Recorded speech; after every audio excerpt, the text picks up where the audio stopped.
On a peaceful day inside Ares' empire, a statue stands tall, and kids play around, and everyone is happy. Guards are talking about how peaceful it is. Then the other guard says that who knows when the revolutionaries will act up again. He is very angry with them. The other guard says that it has been quite recently. So maybe revolutionaries had realized that their little rebellion was pointless. Then the other guard says that maybe the Empire's knights took care of them. They just hope that it stays like this. But deep underground in the city, revolutionaries are having a meeting about the assassination of the emperor. They are planning to do that on the night of that day. Their main goal is to destroy the empire and revive their kingdom. The top leader of the revolutionaries is ready to do that.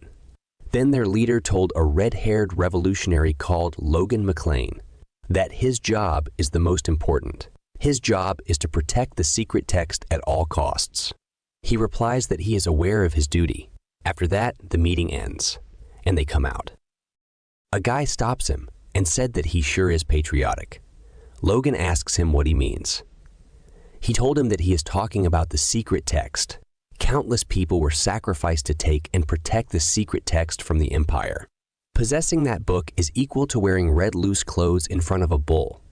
Whoever has that book becomes the #1 target of the empire, and he is taking that risk to protect the book. Then Logan replies to him he didn't volunteer for this role. The other guy said that he knows that it's because he is fluent in the ancient tongue, but still protecting it without complaints is patriotic enough. Then Logan stopped him and told him that he is indirectly insulting the other comrades. And he is not doing this because of patriotism, but revenge. He was a good-for-nothing who lost to his younger brother, who just started learning swordsmanship a few years ago while he is learning it for more than a decade. He didn't just lose. He lost very pathetically. And because of the humiliation, he poisoned his younger brother. He is more than just pathetic. His father was very disappointed and angry with him. In anger, his father kicked him out of the family. He left the family and became a mercenary. Only after 10 years of hard work did he realize how terrible of a person he had been. But by then, it was all too late. One day when he was walking on the streets, he heard people talking about a public execution of a prisoner called Ronnie McLean. He's an aura user who fought the Empire on the front lines. But the royal family ran off and abandoned him. Yes, it was his younger brother. Logan runs as fast as he can. He wants to say sorry to him. But again, it's too late for that. His brother is already executed, and the Empire Guard is showing his head to everyone to set an example for everyone who goes against them. He promised at that time that he will get revenge. Revenge on the Empire for killing his family and taking away his chance to beg for forgiveness. But he can't do much now. The guards are after him because of the book. He is running away from them. But soon, he reached the dead end, and the guards are already closing up the gap. So he has no chance to escape. He starts fighting them. He killed one, then another one comes. He killed the second one, then the third one comes. He killed the third one. Then more come and surrounded him. Now that he had no choice, he dropped his sword and took out a blue orb and crushed it and shouted, "Let's all die together." The guards were confused about what is happening. Then a big explosion occurred and killed everyone present there, including Logan. Well, this might be the end of the story of a person like Logan. Well, if it's a normal story. But this is a regressive story. He regressed back to the time he was defeated by his younger brother. He woke up suddenly and his head was hurting. He was confused about how can his head hurt if he is already dead. Then his butler comes and asks him if he is all right. Logan was confused and remembered that this person is Rick, his main servant or butler for short. But Rick is already dead 30 years ago in his timeline. Logan asks Rick about how is he still alive. Rick was very shocked. He quickly asks the maid to call a doctor, telling that the young master has hurt his head very badly. While Logan is looking outside the window, he sees his family symbol everywhere. He was confused if it a dream. Then his younger brother Ronian comes. He was very nervous and afraid. Logan now remembers this scene. It's the scene where he lost pathetically to his younger brother. And when Ronian came to visit him, he threw a pillow at him and called him a child of a concubine. Despite all the insults, Ronian used to follow him everywhere. But after that day, he never came to see Logan again. Logan's head suddenly started hurting remembering all this. Seeing this, Rick asks Ronian to go back, but Logan told him that it's okay. Then Logan asks Ronian to come near him. Ronian was very happy that his older brother is calling him near him for the first time. Rick was confused about what is going on. Ronian said sorry for what happened. Logan told him that it's okay and he doesn't need to keep apologizing because he didn't do anything wrong, and he should be the one to apologize. Then Logan remembers his vow and desire for apologizing in the past or future. It depends on the way you look at it. His head starts hurting again. Ronian said that he really needs to rest more, and he should go now. Logan was thinking that how someone as kind as Ronian was killed. He grabbed Ronian and said sorry. Logan was shaking while thinking about all this and started crying. He hugged his brother very tightly and kept crying. Ronian asks Logan, why is he crying? But Logan didn't say anything and just kept crying. Then Ronian also started crying. Just like that, both Logan and his brother kept crying for some time without saying anything. After both Logan and his brother finished crying, Ronian left with a big smile. Logan also says goodbye to him with a happy face. If the artist of this manhwa is watching this, please stop drawing Logan like an old man. After his brother left, Logan gets back into serious mode because if it's not a dream and he really back in the past, then he needs to change everything. Then a maid comes there and starts apologizing. Logan was confused about what is she apologizing for. Then Rick comes forward and said he forgot to warn her, and she interrupted his rest. She got the rooms confused and entered his room. Then he remembered that he also used to mistreat the servants too. He told them that it's fine, and she didn't do anything wrong. He asks Rick to bring him paper and pen. Rick and the maid were very shocked. Rick asked Logan about what is he going to do marry with a pen and paper. In an instant, their imagination goes wild. Who knows what things have they thought in this moment? Then Logan told Rick to send her out and bring him the paper and pen. Rick brings him a pen and a bundle of papers. Then Logan thanked Rick and told him that he can go now and make sure that no one comes to his room. Rick was very shocked that Logan thanked him. He asks Logan if he really is all right, or does his head still hurt? Then Logan gets angry by this and told him to get out. After hearing Logan shouting at him again, Rick feels relieved and goes out with a happy face. Logan feels a little relieved, but Rick told others outside that Logan just yelled at him, so he must be fine. They can go back to their work. Logan was angry, but these are all the consequences of his own actions. The most important thing for him right now is to record everything that he still remembers about the future. The war against the empire that will happen in 10 years. A disaster that will not only bring down his own family, but the entire nation. Preventing that is his goal. But before that, he has to protect his family from the war of the fiefdom that will occur a year from the current present. This war began abruptly and partially destroyed his family, bringing his family into the dark times. He needs to prevent that. He has to meet the family head first. As he was going to meet the family head, all servants are very afraid of him, and because of the fear, a maid who is carrying stuff falls to the ground. She starts trembling in fear of Logan. She is blaming herself that she fell in front of the young master Logan. She is thinking that she is dead for sure. Then Logan extends his hand towards her and asks her if she is okay. She feels a little relieved and looks up. But as soon as she looked up, she entered the unspeakable state of fear. Anyone can go into a coma after seeing this smile of Logan. She started begging him for forgiveness while she is trembling in fear non-stop. チャンネル登録お願いね。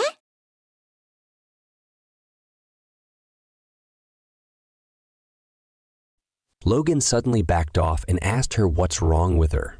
Why is she suddenly doing this? Then he thinks that it's strange that the person changed overnight. So they need time to adjust, and he just needs to take his time and show them that he has changed. He looked at the mirror and smiled, thinking that it can't possibly be because his smile is awkward. Of course not. It's still better than Lloyd. Then Logan reached the door of the family head, also his father. The butler informed the family head that Logan has come to meet him. Logan remembered his past life.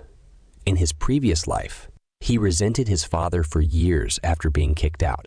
He thinks that his father is a cold-hearted person who gave up on any expectations he had of his son and didn't visit his son for a second when he collapsed after being hurt in an official duel, and that he was a cruel father who heartlessly cast away his child. But now he knows how stupid he was to think that. Now he realizes how heartbroken a parent would be for them to kick out their own child. Now he meets his father with his heart open. He was almost cried, but he can't do that here. His father asks him, why is he here? His father looks like a big noble, but actually his father is a baron and his name is Patrick McLean. Then Logan tells him that he is here to get his permission to go into isolated training on the family plot. His father was confused to hear these words from the mouth of Logan.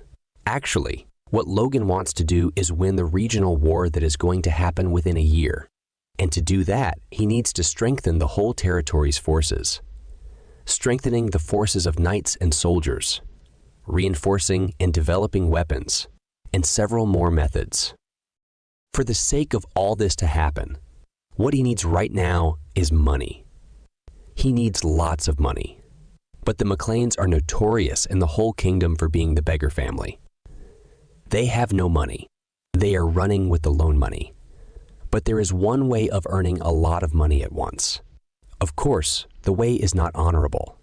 But from this single event that will happen 3 months, he could earn a whole year's worth of the family's budget all at once. For that, he needs to build his martial abilities and have a voice. Then his father asks him if he wants to run away because he lost to his little brother. Logan says that it's not that, and it's just that he realized how lacking he has been all this time. So even if it's late, he is trying to get things together. His father told him that it's not just because he was lacking effort, and it looks like he still hasn't come to his senses. Logan says that he also realized that his behavior all this time was also a problem. But his father is not buying it so easily. He says that already he heard him say that so many times already. He told Logan to leave. Then Logan says that all this time, instead of acknowledging his own shortcomings, he took his anger out on others. He says that he was extremely foolish and immature. So through this training, he wishes to get that immaturity under control as well. So he asks his father again to let him go. His father agrees and asks him about the time period he plans to stay in training. Then he told that 3 months is enough. His father asks him if this little time is enough to catch up to Ronian. Logan says that it's not for the sake of beating Ronian. By choosing a short amount of time, he simply wants to do the best he can. His father is happy with his answer and reasoning. He allowed it with a smile. Logan was also happy. He thanks his father for that and starts going from there. Then his father stops him and tells him that it's still spring. So the family burial grounds will be too cold for sleeping. So he should take care to stay warm. What an indirect way to say, stay alive. Logan was a little shocked to hear that. Then smiles and said, yes, father. It looks like he doesn't have his father's talent. Then a few days later, he reached the family land, where only the immediate McLean family members are allowed to go inside. So no one comes here. On top of that, it's huge. It's perfect for solitary training. After all, he can't let anyone see this training method yet. He is going to learn the divine sword secrets. In his previous life, he memorized and burned this book of secrets so the Empire wouldn't get their hands on it at any cost. Originally, the book is embroidered with a golden hawk. It has the secrets passed down by the hero of ancient times who slayed the dragon that ruled the world. Whatever you want to call that dragon, evil or ruler, it depends. He transcribed it using the Independent Army's secret code so no one could read it. And if the Book of Secrets was true, and he mastered it perfectly, then the Empire's aura masters or even archmages won't be scary anymore. The reason he wasn't able to master it in his previous life was his age. He was already too old, and his talent was also not that good. But right now, he is back in his 20s. He has a chance. The first thing that makes someone a knight is force. Modifying the body itself using life force is called the force. That is also the basis of the divine sword's secrets. To create a core, he must focus this force towards the heart and create a core. This is a hard task for average talent, and the past Logan would have already broken down at this stage. But after regressing, his force has evolved in all aspects. He assumes that with this new improved force, 3 days and nights of hard work would be enough to create a core. But to his surprise, the core is already being made in a blink. While the core is being created, tremendously dense energy is bursting forth. It's like his whole body is soaking in it like rain after a long drought. Logan was very happy with the results, so he decided to learn the secret arts right away. He grabbed the sword and swung it. It's already looking great. His constitution and senses took a complete turn. It all changed in a way that's suitable for wielding the sword. Logan still had no idea how the core of the force was created this quickly. But I think it's because he was still a force user in his last life. And the force and core are not just related to the body, but with one's mind. And with this, he started his 3-month training. He kept training day and night for 3 months. Now this is the last day of his training. Among the 10 sword techniques recorded in the Book of Secrets, the sword that cuts through time and space. Time-space slash. Time-space slash. With the single core that he possesses, which is just a 1-star core, the only sword technique that he can perform is the first technique, which is called slashing wave-rippling divide. Logan was completely exhausted after only a single strike, but he was very impressed by its power. This strike split the big tree in half. Logan was very happy. This power is beyond his imagination. This isn't a technique that a newbie force user could pull off. Even though he is worn out after a single strike, it still could be a good card to have in your sleeve for emergencies. Since he already accomplished the goals of his training, now he'll be able to proudly report back the results to his father. Of course, not the complete results, but before that, he should wash up before he visits him. When he goes back to his house and tries to visit his father, a knight at the door stopped him and told him that he can't meet the family head. Logan asks him, "Why is that? Is his father sick or something?" The knight said that it's the family law that says that even the direct blood relatives cannot see the head without prior notice. Butler Rick told Logan that those are the family rules that are a few hundred years old.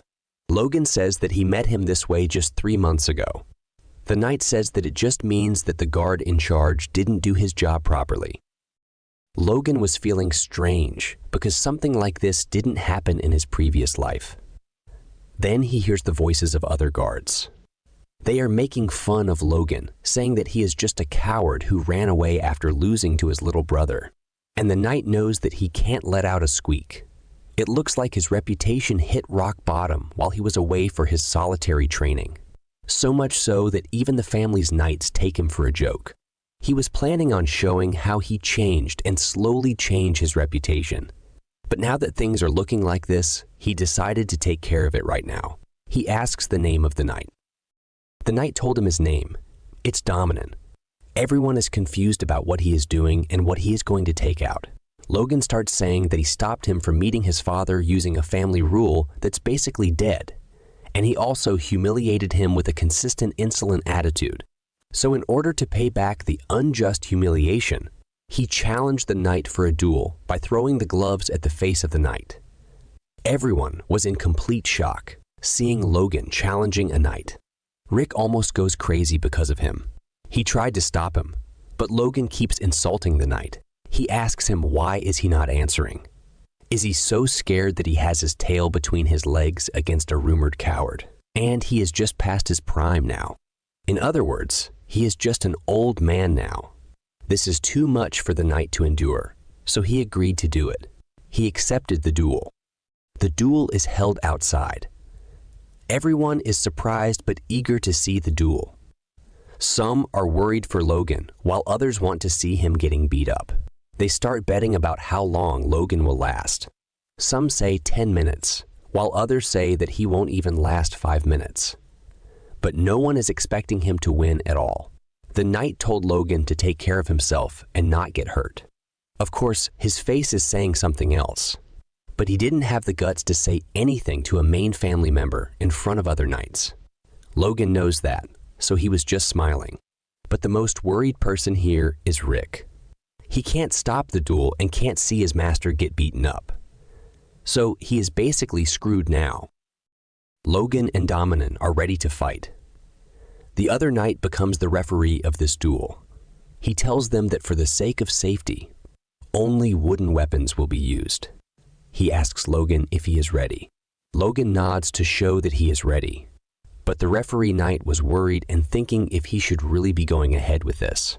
But since Logan was stubborn about it, he doesn't have any room to do anything. The best he can do is limit them to wooden weapons. But knights are mainly force users, so they could kill a person even with a wooden weapon. Whatever happens here won't be his responsibility, but still, he can't see Logan getting beat up.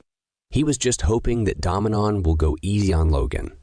So he starts the duel. Both Logan and Dominan take distance from each other and take their stances. But it looks like Dominan was not planning to go easy on Logan. He was planning to use force from the start. Rick was so worried that he was almost eating his fingers. But Logan was unfazed. Instead, he was just bored and disappointed after seeing Dominan using force. Because it might look intimidating if someone doesn't know. But that's a sign that he's clumsy with force, and his force is leaking out because he's unable to control it.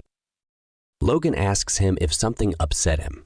Actually, he was upset by the words that Logan said about him being past his prime. The worst in the Knight Order at the age of 40, Dominan had already decided to retire. He just roughly goes about his errands, living while waiting to retire. But when Logan said that he is past his prime, this triggered his pride. He was very angry right now. Rick was worried that Logan is going to die.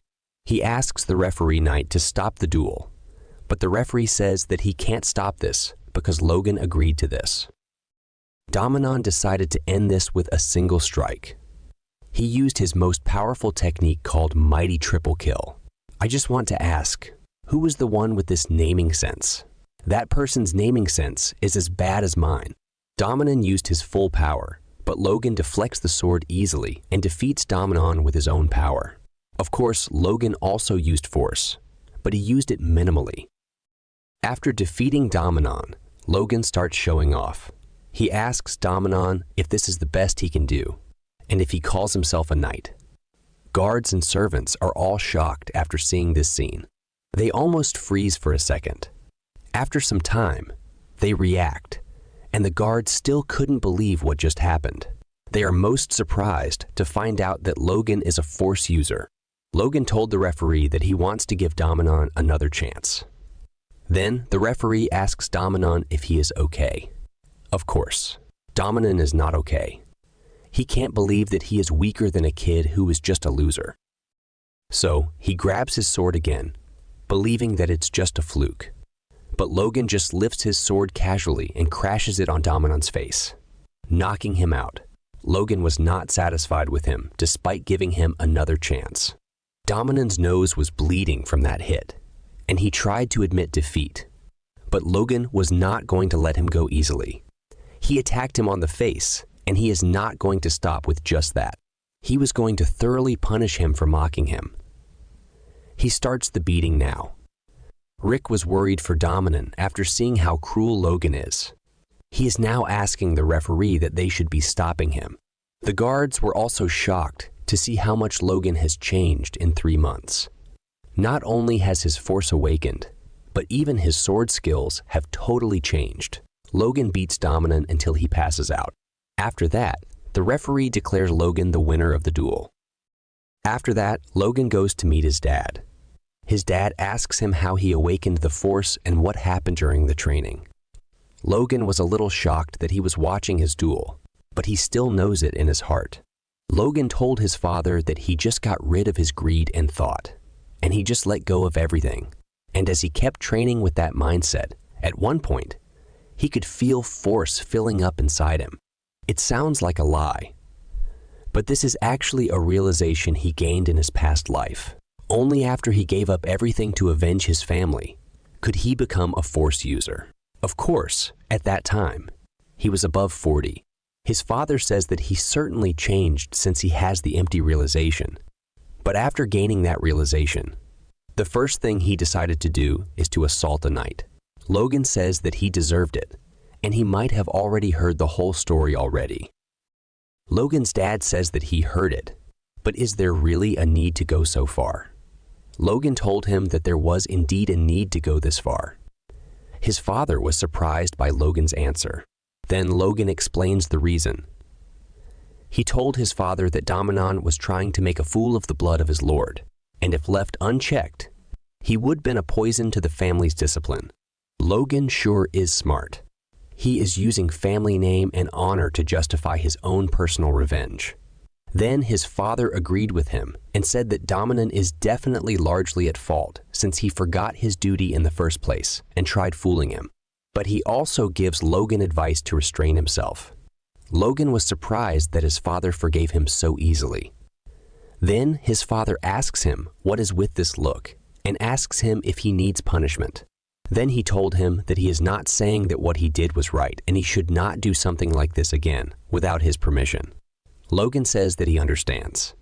Then his father told him one more thing. He told him that his fiancée called Rena Wolves will be coming soon. He was actually waiting for his cash cow. Yes, she is the one he was waiting to earn a fortune from. As Rena Wolves comes, everyone is amazed by her beauty. They are envious of Logan. She greets everyone with a beautiful smile. Even Rick was amazed by her beauty. But the guy who should be the happiest is not looking happy. Then she starts reading the letter that the Count means her father has entrusted her with. The letter was so long that it takes her around half an hour to read it, and so she finished it with a request to break off the arranged marriage. For a moment, everything becomes silent. The Count beat around the bush, but the real message behind it was like this. He thought Logan's father would become an aura user, but he's been stuck as a high-ranking knight for over 20 years. And on top of that, Logan is the worst. So they should just go their separate ways. That's what I was thinking. What is the reason for a count to marry his beautiful daughter to an extremely poor baron's son, who is famous for being good for nothing and has no chance to become a baron in the future? So I think it's good enough that they didn't humiliate him and tried to keep the message as indirect as possible. But of course, Logan's father is a proud man, and he will take this as a humiliation. He got angry and asked her if they're trying to humiliate them. Rena said that it's not like this, and she came as an envoy because she was concerned that he will think it that way. So she came to clear the misunderstanding herself. She even cried and said that, still, have vivid memories of her 1-year stay here during their childhood, and she had no wish to abandon them. But she is bound by her family and has no choice but to follow their directions. So she thought that it would be best to meet young Master Logan in person and apologize. Maids are moved by her words and were thinking that her heart is as beautiful as her face. Of course, not everyone thinks like this. Like Mary and Kairos, Logan's stepmother and Ronnian's biological mother. She asks Rena to tell her that she'd like to hear about those unavoidable circumstances. She doesn't like Logan and regards him as an enemy because of the matter of succession, so Logan thought that she'd stay quiet. But it looks like the family's honor is more important. Rena apologizes and says that she herself is unaware of the reason, so she cannot tell her about it, because she is only someone who shall marry and become part of another family's. So, her father doesn't discuss important family matters with her. Of course, Logan's stepmother is not going to easily accept it. She is a tigress after all. Rena says that in return, the Wolves family intends to pay 3 million gold as compensation for breaking the engagement. McLean's family finance manager, Dwayne Filsner, was very happy after hearing the amount. Logan was also waiting for this free cash. But of course, Logan's dad is not going to sell his honor for just 3 million gold. He was extremely furious by this. In anger, he released his power that even his guards are unable to handle. Then Rena's knight comes forward to protect her. He introduces himself as Rockfern, the knight of the House of Wolves. He pleads to Baron to calm down and continue the conversation. This knight is also a high-ranking knight, just like Logan's dad. He was impressed by that. He was able to achieve it at his age. Of course, this means he should injure him. Who is the Wolves family's rising star, in exchange for the disgrace to McLean family's honor? But it looks like they know the way to get out of this. They said that the Count said that McLean Patriarch is a man of honor, and that he also said that he wouldn't persecute the young lady or a young junior. They know how to play with him using his honor. Rena said that they don't want to buy his honor with money either. They just hope that he accepts it as a gesture of a sincere attempt to maintain friendship between two families, despite the public criticism invited due to unavoidable circumstances. They pushed Logan's dad into a corner now. If he presses this matter any further against juniors, he will become a man without honor. He understands their plans, and he was about to burst with anger because of it. But he decided to let the knight live unscathed. He says that they will not accept the money, but in exchange for breaking the engagement, House McLean only requests one thing, and that is the apology. The guards are impressed by his decision. But Logan is not happy with the decision. He can't let his plan to get free money go to ruin. 3 million gold is the whole year budget of the McLean family after all. Also, half of their current funding is the support they get from Logan's stepmother's family, and they will go bankrupt the moment that support is cut off. So there is no way they can afford honor. He tells his father that he will like to accept the terms of the Wolves offered as an apology. His father is very angry that he wants him to go back on his words. He puts pressure on Logan, but Logan tries to handle this with his force. His father says that McLean House isn't so poor that they need to abandon their honor for the sake of money. This is called not having the sense of reality. Logan takes a long breath and tells him that they are that poor. He says that McLean House owes the bank 3 million gold right now, and a year's interest alone is 150,000 gold. And without the Kairos' support, they'd be bankrupt right now. They are the kingdom's greatest beggar family. Well, at least that's what he was thinking. But since this is an official meeting and everyone is here, he decided to keep it to himself. They are more poor than I was thinking. They're basically running in negative money. Logan decided to play the same card of honor. He says that he was doing this for honor. His father was confused about how him going back on his words is for honor. Logan says that Wolves' house has a higher standing than their family, and the Count is also a Margrave of the East. And though they are a leading power in the East, they're not the family. The McLeans serve as their lord, and he fears that ending this with just an apology would lead to rumors of them having bowed down to the Wolves. Rena said that House Wolves isn't such an irrational family, and they have the utmost respect for McLean's honor. It looks like she's trying to save her family money. Logan asks her that she comes to one-sidedly break the engagement, and yet she talks about rationality. She doesn't know what to say now. In the previous life, Logan believed that Rena was genuinely sad about the engagement breakup. And before doing this stuff, she is doing now. She called Logan to meet alone. She told him that they might have to break up, but she wants to create a last memory with him. And the stupid Logan thought that since his life as a young master is ruined anyway, So why not go with the flow and risk it all for the woman he loves and run away? But of course, this is his wishful thinking. Rena has something else stored for him. She first tears her clothes and then throws the knife towards Logan and tells him to learn where he belongs and get lost. And since you lost to his younger brother, it just made things easy for her. Logan was still confused about what she meant. Then she started tearing her clothes and started screaming. As soon as she screamed, her knight comes in the room. After that, she started crying in front of him and says that Logan became aggressive, and you can guess what else she tells everyone. She deserves an Oscar. She is so good at crying. And since Logan is already at fault for so many mistakes, so no one believed him, including his family. As a result, the McClanes were forced to apologize to the Wolves and pay a hefty compensation. After that, because of her, he never trusted women. But he is not going to let her get away with it, just like this. At first, he thought that he would change his reputation in the family. He was planning to slowly show them how he had changed and convince them, believing that someday they would accept him too. At least, that's what he thought initially.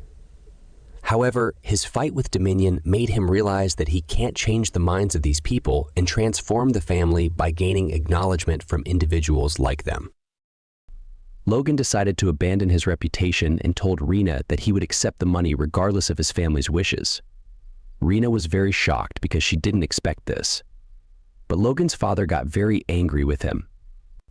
Logan said that he could not be satisfied with lip service apologies alone, and if honor could be compensated for words that disappeared into thin air, then its worth would be just as light as those words. Rena was not looking very happy about it. She said that she would only obey the will of the Baron. It looks like she doesn't want to give the money at all. She is just saying all of this to save her father's name. But she is feeling terrible at the thought of paying up $3 million. Logan's father said that as a Baron and representative of the McClane family, he is satisfied with a sincere apology, but he leaves it to Logan to decide if the apology is sincere or not. After that, everyone started talking, and you could tell Rena's feelings by looking at her expression. Logan's father asked him to think carefully because if he accepted money for dishonor, then he would be opening the door for his honor to be traded in the future too.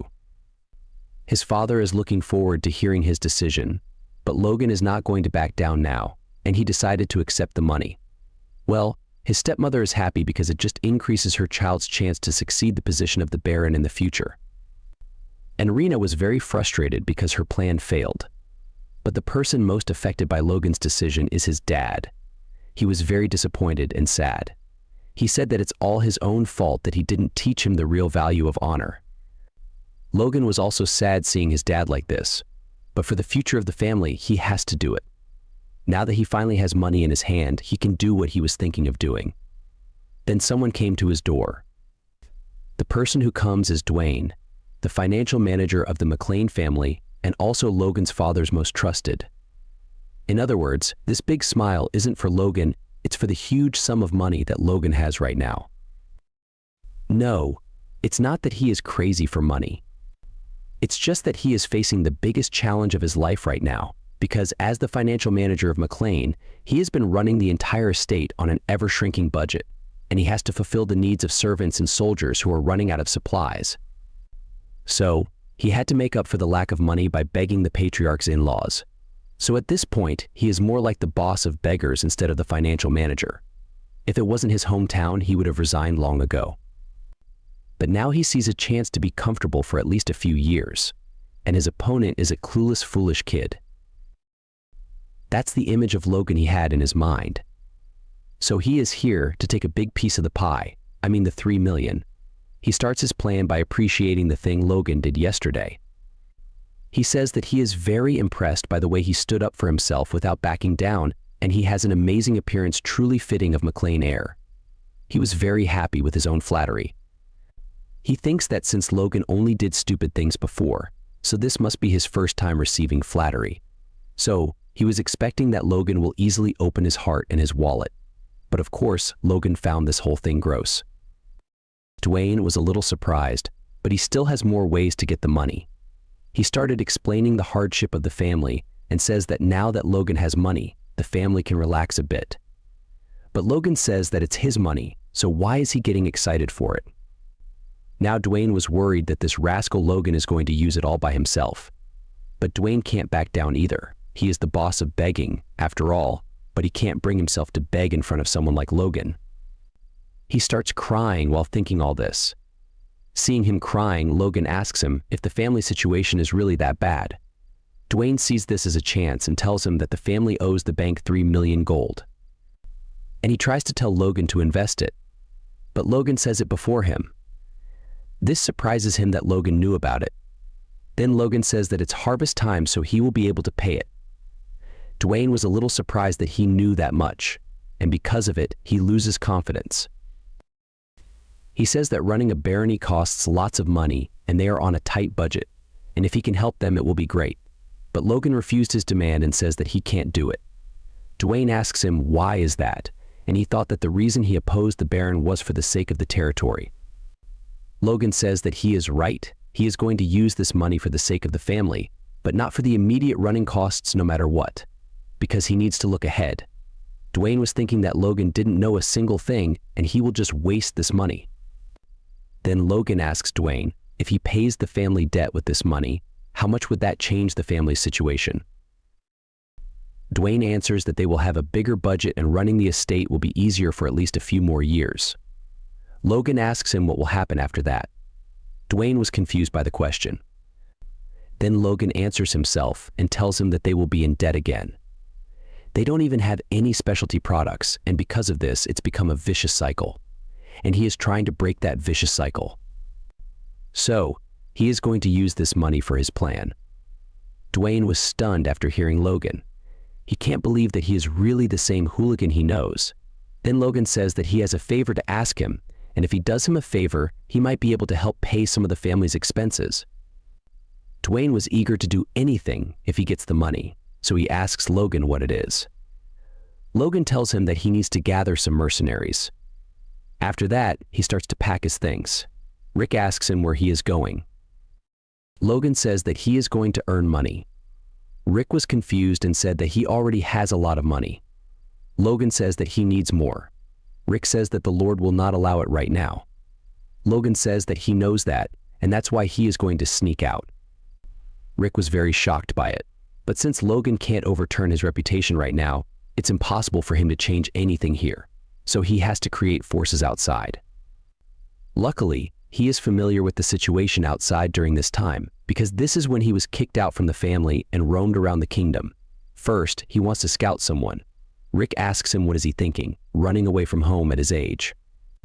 Then Rick lies down on the floor and says that if he wants to go, then he has to step on him. Of course, this is Logan he is talking to. Logan almost stepped on his face when Rick starts shouting and asking him to stop. Logan told him that he doesn't have to worry and he leaves a letter for his father, and no one will blame him. Rick wasn't satisfied with this and asked him what he is going to write. Logan just smiled at him. Now Rick is more worried than before. When he gave the letter to Logan's father was very angry, and Rick was shivering in fear. What Logan wrote in the letter was like this. He said that he was heartbroken by the engagement breaking up, so he decided to get some air and he will be back soon. Rick just survived by chance. Now he just hopes that Logan comes back soon. McLean family wasn't always in the position it's in now. Even just 200 years ago, they were counts not barons, and their county was vast and extensive, stretching from the neighboring Tesron Viscounty to the Sylvan and Perina Viscounties, as well as the Bifrost Plains. They are revered as the rulers and lords of the southwestern area of the Grandia Kingdom. But as always, good times bring bad leaders, and the same thing happened to them.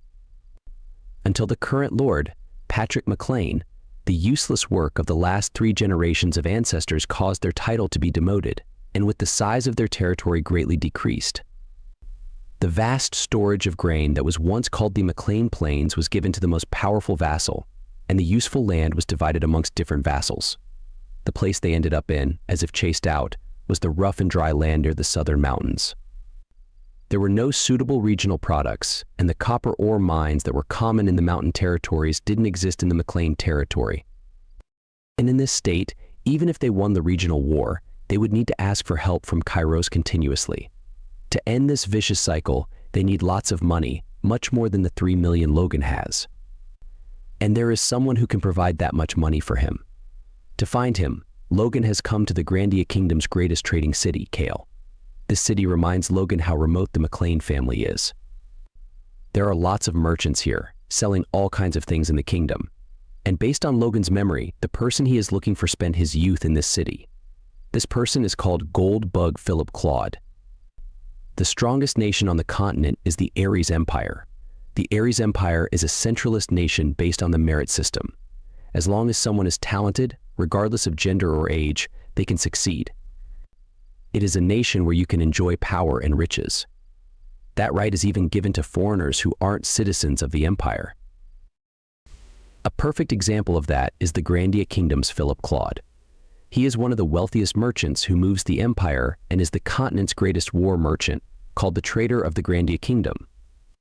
However, in reality, even while being called that, he would support those from his home country and use his own money and power to create the miracle of Grandia's sovereign dominion. And that gold bug is this person in front of you.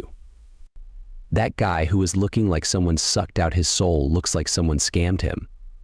Logan heard that his first business failed because he was scammed, but it looks more horrible than he imagined. He was just thinking if he should just die. Then Logan came near him and asked him if he is Philip Claude. Philip stood up and said that he is and asked Logan who he is. Logan said that he wants to talk for a moment with him. Logan took one step towards him and Philip took one step back. Philip was scared because at that moment he feels a strong emotion in Logan's eyes. An emotion that businessman Philip has seen countless times, and that is greed. And because of Logan's timing and how he's wearing armor that is looking old, Logan was looking like a mercenary gangster. Logan didn't even get the chance to introduce himself. But Philip starts shouting that it's not the repayment date yet. Logan was confused about what he is talking about, and he tells him that he is not here for debt repayment. But Philip didn't listen and starts shouting like a crazy dog. He used his full power in shouting. He was just hoping that he goes away. Then Logan told him to stop his bullshit. He asked him to calm down, and he told him that he was here because he wants to invest money in him. Philip was very confused. He asked him again if he meant that he wants to invest in him. Logan confirms that what he heard is true, and he wants to invest in him. Philip looks at Logan and thought that he's crazy to want to invest in someone who's completely failed. But he can't resist this. So he asked Logan about how much he is planning on investing. Logan asked him how much he needs and told him that he will support him enough for him to repay his debts and make a comeback. After hearing this, Philip almost becomes a puppy from a crazy dog. Then he looked at Logan's armor and saw the crest of the McLean family. After seeing it, his mood took a 180-degree turn, and he got very angry. Logan was confused about what suddenly happened. Philip told Logan that if he wants to scam him, then he should have prepared properly, just like those other bastards that scammed him. He told Logan that this crest belongs to the Southwest McLean barony, and McLean family is a beggar family that needs to live off the coattails of their in-laws. But he wants to invest when the family can't even repay their own debts. That's what I was thinking about. Why he come outside with armor that is like a walking signboard? Maybe it might have its own benefits, maybe? Then Philip told Logan that if he gets caught impersonating a noble, then he'll be executed. Then Philip became emotional and started crying and said that he chose the wrong person to scam because he is really broke. Logan was thinking how to appease him while Philip was crying, saying that he doesn't even have the money to eat or die. Then Logan got an idea to prove that he is not a scammer. Then he asked Philip to look at him, and Logan showed him his force. Philip was very surprised after seeing the force, and more surprised at the fact that he awakened force at such a young age. And a genius like that is trying to scam him. He doesn't think that there's no idiot who would try to ruin his bright future like that. So he decided to believe that he is a genuine investor. Then he apologized to Logan and said that a lot had happened to him, so he was a bit sensitive. Then he asked him what business he has with him. Logan took a breath and told him that he wants to hire him forever, and paying off his debt is just a freebie. Philip said that it's too much to hire him forever, and the McLean family doesn't have the money for that. Then Logan dropped his bag on the ground and asked him about how much his debt is. Philip said that it's $250,000. Logan told him that he will pay his debt of $250,000 and assume his price is around that much too, but he gives him $50,000 more. Then Logan opened his bag and almost blinded Philip with the light of money. He showed him gold and told him that he will give him a total of 550,000 gold coins, all in pure cash. It looks like Philip is blinded by the money and starts seeing Logan as an angel, or that's what he thought for a moment. Because after that, Logan took him to sign a contract with his blood. This contract is not a simple contract, this is a magical contract. With this, if the subordinate tries to purposely harm the boss, they will feel excruciating pain, as if their soul is being torn apart. And if the so-called subordinate that is basically a slave is not happy with that, then they can awaken the force themselves and become at least a high-ranked knight, which is practically impossible for Philip. Or pay a 4-circle mage or hire several hundred times that amount of money and ask them to lift the curse. So basically, Philip is screwed over because Logan wrote an expensive contract just to make him his slave. One page is the price of 30 slaves. Logan said that they can't really trust each other when it's just their first time meeting. Until now, he said everything formally, but after the contract, he switched to direct informal. Then Logan said that once they build trust with each other, he can get rid of the contract. Then he extends his hands towards Philip and says that they will both do their best. Philip has no choice because there are no detailed periods or conditions in the contract. So he had no choice but to trust Logan from now on. After the handshake, he asked Logan about what he must do from now on. Logan told him to buy monster meat. Philip was thinking, but he ended up saying out loud that he is a real psycho and pulled his hand back. Well, that makes sense because monster blood and meat contain poison, so burning them is common sense at this time. But in a few years, the situation will drastically change. This is because it becomes known that you can make a monster blood neutralizer with common ingredients, and some areas lacking in food will begin consuming monsters. And in the winter, causes of disabilities being treated. Upon consumption of the monster, Kalok began to appear. Even those who had their private parts injured and become physically sterile saw the effects, and a year after the Royal Mage Tower validates this, Kalok becomes impossible to find throughout the continent. One species disappears simply from the research results that they were good for virility. With this alone, he can make a lot more than the 3 million golds. Well, if something like this appears in the world, all men and women will go crazy. But seeing this weird excitement of Logan, Philip was thinking if he should just run away before going crazy with a psycho like Logan.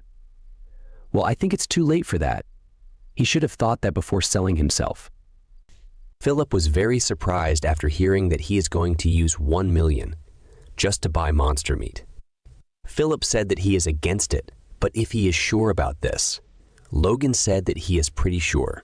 Then he asked Logan about the price he thinks monster meat is sold for. Logan said that Kalok meat isn't really worth anything right now. Around now, everyone is just burning it because there are no buyers.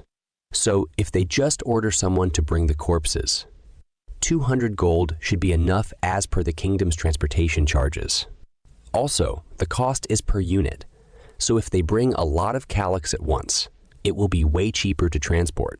Then Philip asked Logan that even after knowing the price, but he has the huge budget of 1 million gold. Is he planning to hire a mercenary guild for a kingdom-wide hunt, then buy from them? Logan said that it's what he was thinking and asked Philip if there is something wrong with that. Philip said that he's gone completely the wrong way because all the monster meat is being thrown away right now. So if he just hires a merchant guild for the price of beef instead of the mercenary guild, then everything will be solved. There are already plenty of merchants out there who will bring and sell anything for a buck. And even if that's trash to be thrown away, they'll ask each other to acquire it for them. So they probably bring him all the Kalok meat in the entire kingdom as soon as he asks. Logan was shocked that he already getting returns on his investment on Philip. Philip asked Logan to stop overthinking because money matters from now on, and he can leave it all to him because his fate now depends on his future. Then Logan gave him a list and asked him to buy these things in bulk. After seeing the materials list, he asked Logan if he was trying to manufacture and sell toys. Logan said that it's something better than that. He can't tell him that those are the raw materials for weapons of war. The weapons made from these materials were used in the Grandia Kingdom's invasion war in his previous life. And depending on the battle conditions, a mere soldier could keep a knight in check with these weapons. Don't worry, he wasn't talking about guns. He entrusted Dwayne to hire mercenaries before coming here. Just getting these weapons into their hands could be enough to get an upper hand in the regional war. But first, he needs to find a craftsman to make these weapons and an instructor to train the mercenaries. After 2 days, he reached the city of mercenaries, Harun. There, he met an A-rank mercenary called Kaisalon. He asked him to become an instructor, but he refused, stating that he never proactively trained anyone before. Logan told him that it won't be that hard. He just needs to train the C-rank mercenaries that he is going to hire. Kaisalon says that he might have heard something wrong about him, but all he has done is guide a few youngsters. So he should entrust this to the professional instructors. Actually, Logan didn't hear anything from anyone. He was here because he worked with him in his previous life, and he was here for him because Kaisalon can wield every weapon there is, and even has excellent horse riding skills. Moreover, his value shines when he becomes an instructor. In his previous life, he raised a very powerful mercenary squad after getting gravely wounded, but now he doesn't have the mood to do that right now. So, to convince him, Logan had to use the most powerful weapon, and that is money. Logan offered him 4,000 gold for it. This amount is twice that an A-rank mercenary can get. This offer is very tempting, but he still resists the temptation and refused Logan. Then Logan increased the amount to 6,000. Still, Kaisalon able to resist it. Then Logan say that he doesn't have a choice now. And then he raised the amount to 7,000. This is too tempting for him, and he got angry and punched the wall, saying that he might think that he can get anything with money. But then Logan raised the amount to 8,000. Kaisalon completely changed his attitude and said that what he thinks is right, and he thinks the same. Then he quickly got on his knees to show respect. Then they go around while chatting. Logan told him about his identity and asked him if he is curious about why is he hiring mercenaries. Kaisalon says that there is nothing to be curious about as long as he's giving him the money. Logan was satisfied with the answer. Then they hear someone shouting on someone. They look around and saw a man beating others while telling them to hurry. The people he was beating, all of them have heavy chains around them. Yes, you guys guessed it correct, all of them are slaves, and that man is a slave trader. And this city is not only known for mercenaries, but also for slaves. And right now, Logan is in the slave market. Well, this sure doesn't look great. But Logan is here to buy a slave at this market. As he walked into the market, some merchants thought that he is a clueless country bumpkin and tried to scam him. But Kaisalon scared them, while Logan is enjoying the worth he is getting from his employee. Then they reached a shop with more guards than other shops. The old man at the shop asked Logan if he knows where he is. Logan told him that he wants to buy a dwarf. Then the old man showed him the way and said that he is at the right place. Logan entered and looked around the place. He saw some elves. The shopkeeper told him that they are very hard to acquire, these elves. Then he starts telling more about them. But Logan stopped him and asked to bring the dwarf. This dwarf looks epic. He would be more suited for the villain role. Then the shopkeeper told Logan about the dwarf. He told him that this dwarf is an expert rank craftsman. Logan was very shocked after hearing that he is an expert rank. As you all might already know, that dwarves are innately skilled with craftsmanship. It's a race that creates and fixes objects and finds meaning in it from their youth till old age. And an expert rank dwarf is beyond the skilled craftsman Logan was looking for. Of course, the dwarf is not very happy about being traded like that. Then Logan asked for the price. The old man says that since he's an expert rank, so the price will be at least 200,000. As soon as Logan heard the price, he made a weird face and asked him if he looks like a pushover to him. The old man was very confused. Looks like the old man can't look at Logan's face and dropped the price to $50,000. The old man was very sad after that, and Logan was smiling. Then the dwarf asked him about where's he going now. Logan told him that he is going to the McLean estate in the southwest, and he'll be making the things Logan will request to him. The dwarf was not looking happy, and Logan had to do something about it, because dwarves might be known for being skilled with their hands. But that's not the case for slave dwarves, and that's because despite being the race of craftsmen, without passion, they can't create a true work of art. And if he wants to instill passion in this dwarf, he has to give him hope. To do that, Logan told him that if he does his best for him next 20 years, he is willing to send him back to the mountains. And 20 years is nothing for the dwarf race. The dwarf was looking very happy at the moment. Then suddenly a sound came from behind. There was a man running after two kids and asking others to help him catch them. They are his slaves. When they are near Logan, he saw the boy's face and his two-colored eye. This two-colored eye boy is running fast with another child on his back. This two-colored-eyed boy is running fast with another child on his back. He is very focused and determined to save the child on his back. He is trying his best, but one man catches him and kicks him to the ground. Then a bold guy comes with a bleeding hand. He is angry because this boy is the one who bit his hand. He starts beating him, but the boy quickly covers his sister to protect her. She is crying, seeing her brother get beaten up. Kaisalon tells Logan that he is a slave, so they should just go. Logan says that he knows that, but he seems to recognize the unique features of this boy. He heard of someone with blue hair, red and blue-odd eyes, a slave before, but he can't remember it. Then he remembered it. This boy's name is Victor. Kaisalon is confused about what he is saying. Logan tells him that it's nothing. Actually, Logan is in shock because he never thought of meeting this boy here. In his previous life, there was an immensely famous aura user in the kingdom, a slave in the past, who ran away after killing his master. After being wanted for killing countless soldiers and knights who pursued him, along with even nobles, he went into hiding as a wanted criminal. Then, around 10 years later when he reappeared, he used aura, proof that he had ascended past humanity. After that, he slaughtered the entire family that had owned him. From then on, he killed every noble he came across in Grandia and earned the title of Noble Slayer as an aura user. That slave escape incident happened about a year after Logan became a mercenary.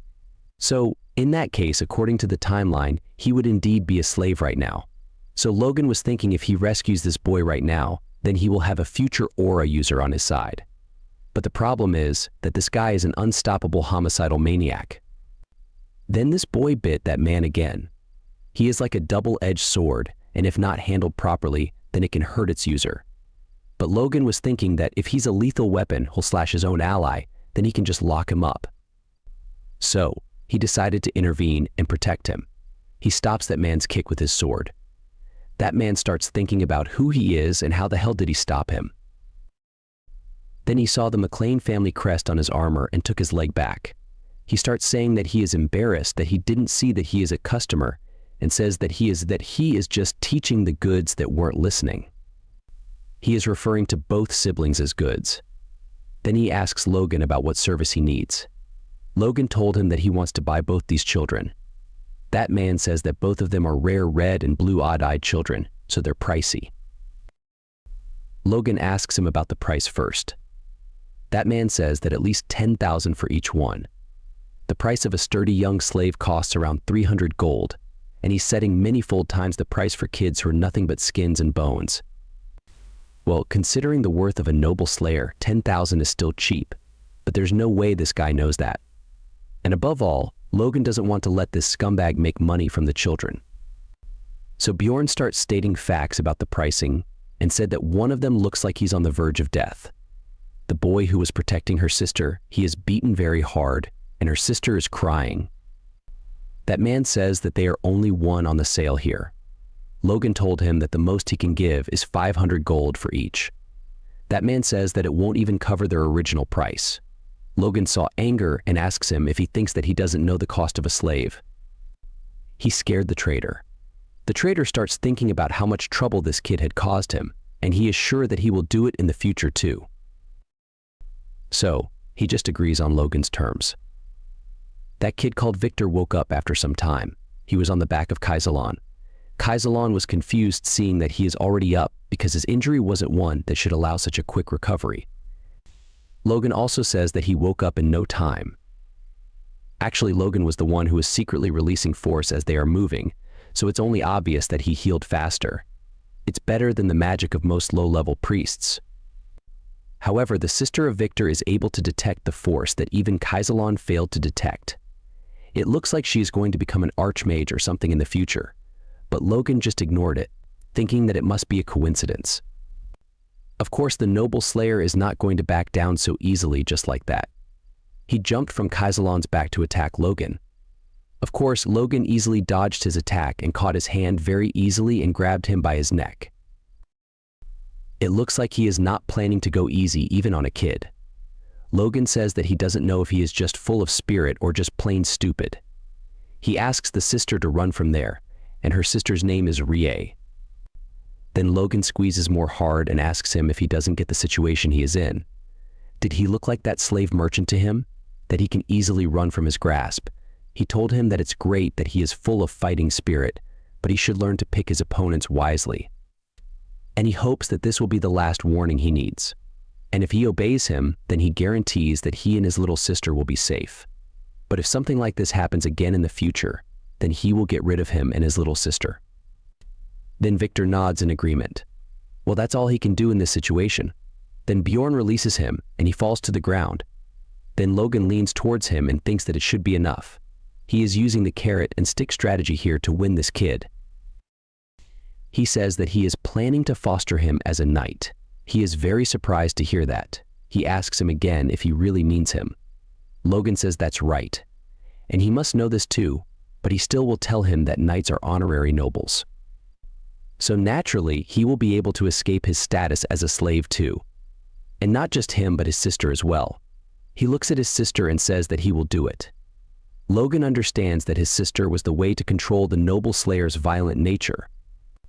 Then he says that it's great and he will start his training once they reach the McLean house. Then he asks the dwarf to come with him for a moment. The dwarf was a little surprised. Then Logan told him that he will write down a contract now. Logan says that it will be a magic contract, and it says that if he works for him for 20 years, then Logan will send him back to the mountains. The dwarf was very shocked he is really thinking of sending him back to his home. Logan says that it's hard to trust a promise that's only words in the air. Then he asks the dwarf if he wants it or not. The dwarf says that, of course, he will do it at all costs and he will make anything he wants him to make. He was so happy that he started crying. Well, Logan is doing all this to get him motivated, but the dwarf can't hide his happiness. Well, they are showing it good, but it saw what he has gone through. With this, Bjorn got everything he wanted out of this outing. Rather, he overachieved his goals since he even got the noble slayer. So, the preparation for the war between the fiefs is going to be smooth. At this point, Logan didn't know yet that the rumors of his strange behavior had already spread throughout the entirety of McLean during the outing, and his reputation had hit rock bottom and was going underground now. And that Rick was drowning in the mess trying to make amends. Poor Rick. Then Logan returned to his home, where Rick welcomed him with a big smile. Logan also asked him if he had been well during this period. Logan laughs and asks him if this is the time to discuss that. Rick is just holding back from kicking Logan's ass. Logan says that it's refreshing to see him smile.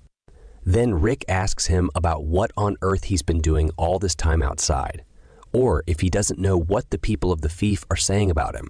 They are saying that he is a perverted monster phile who spends 150,000 gold on monster meat.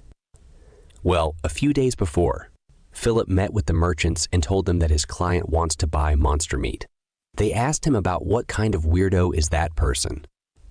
Philip told them that it's the young master Logan McLean of Baron McLean who is buying it. One of the merchants says that he heard about him. The other one says that it's that engagement breaker.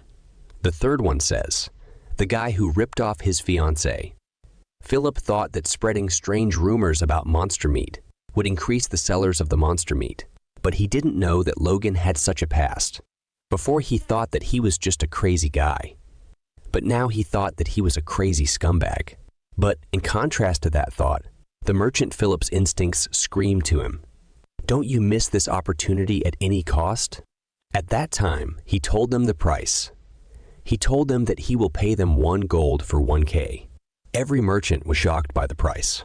No merchant would refuse to sell trash if a scumbag is willing to give money for it, and they won't even think about the reasons. Then Philip filled them with energy and told them that if they need free money, then bring him all the Kalik meat they can get. Philip's aggressive salesmanship resulted in merchants gathering monster meat, and rumors about Logan spread all throughout the fiefs near Kyle as well. But instead of getting angry, Logan laughs and says that Philip did his job perfectly. But Rick is more worried about it. He asks Logan about how can he laugh right now, and he should look at the faces of those who came with him, and he should just think about how much of the whispered rumors they heard for them to be that way. Logan says that he doesn't have to worry about it since it will be over soon. Rick told him that he shouldn't be so calm right now, because his father is also furious. His father asks him if he enjoys running away from home. Logan says that it was indeed a rewarding trip. In anger, his father told him that he heard the rumors that he went around doing all sorts of crazy things, but is glad that it was at least rewarding. He is saying this in anger. Logan says that rumors are just rumors, and he doesn't have an ounce of shame for his actions. Then his stepmother laughs and asks Logan's father to see this. She says that the first young master has no awareness about his position and how his actions can dishonor his family name. Logan says that it's excessive, and all he did is that he merely spent the money from his engagement breaking as he pleased. His stepmother got angry at him. Then she asks Logan's father if he is still going to take his side. It looks like Logan's father is protecting him from his stepmother's attempts to abolish Logan's first young master status. This time, his father stopped his stepmother, but still, she keeps speaking and says that his roots itself are at fault. This angers Logan's father, and he told her that it's enough. Then he says that he wants to speak with Logan alone for a moment, so she should leave them alone. After hearing that, she was shocked and asks him about how can he do that to her.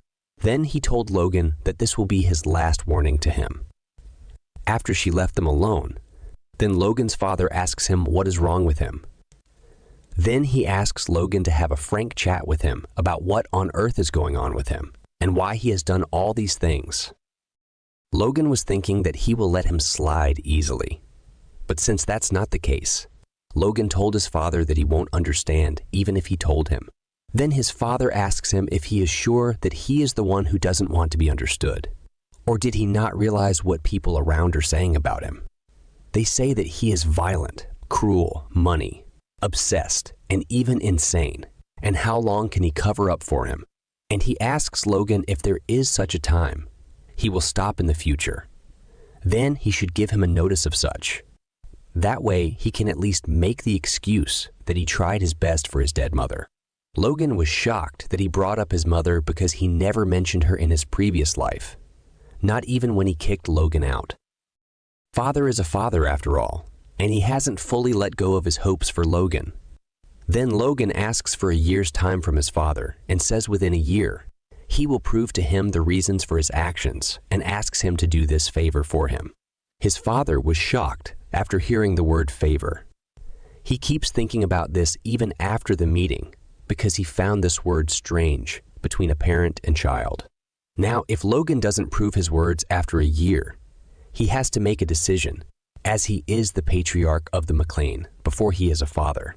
He says sorry to Logan's mother called Rihanna and said that he has no idea what their child is thinking. He promised to protect him at all costs, to raise him well. But he thinks that he must have been too neglectful. Then the scene changed to Logan's room, and Logan was very surprised and happy by the fact that Ronian, his younger brother, has already awakened the Force. Ronian was all bruised up, standing with the force leaking from his hands. Logan says that he knew that he will catch up to him right away, and at only 14 years old at that. In Logan's previous life, it didn't awaken until the war between the fiefs, but it awakened so quickly this time. Ronian says that all thanks to him. Logan was confused about what it has to do with him. Ronian says that the knights were stopping him from meeting him when he returned, and then he awakened while trying to meet Logan. Logan was surprised, but then understood after seeing the knights. And yet, as soon as he awakened, he got past 2 knights. Logan laughs and told Ronian that he did a good job. Now, if he teaches him the divine sword secrets as soon as the force stabilizes, then he can become much stronger than he was in his past life. After that, Logan goes to a cottage in the south of McLean. In this place, Dwayne was ready to show him the 350 C-rank mercenaries he gathered on the order of Logan. It looks like this cottage is huge, to fit so many people at once.